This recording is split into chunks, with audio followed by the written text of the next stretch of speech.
You arrive home. You're a few minutes late. Your partner says, "You're always late." There's a dirty plate left on the table. You never wash the dishes. What do you say in this moment?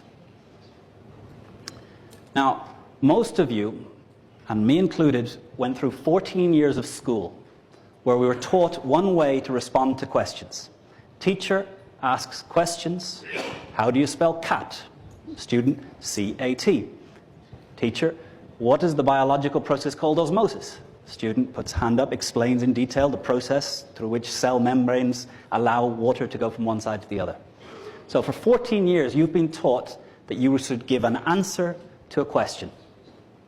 If you went to university, you probably had another 3-4 years where you gave answers to questions.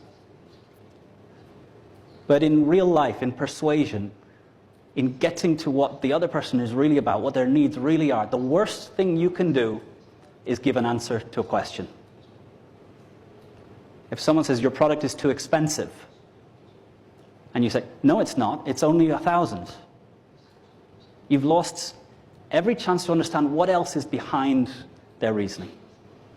If you get home and your partner says, you're always late, and you go, no, Tuesday I definitely was here on time, you're going to have a crap weekend. And you've had 14, if not 18 years of training that you answer questions. And it's going to cause fights in your home life. It's going to cause problems at work. It means you're not selling anything.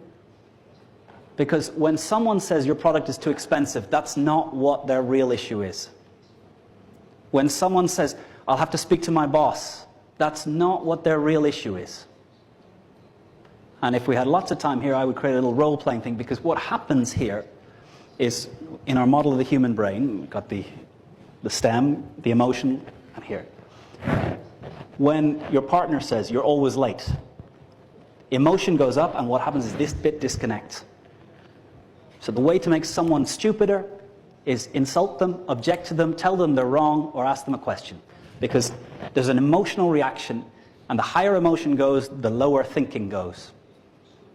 So if you don't practice this response, you're not going to be able to do it in the moment. If you don't practice repeatedly how you'll respond to you're always late, you never wash the dishes, you never do your part of the share, your product is too expensive, your competitor is better, you failed us 3 years ago, I don't trust your company.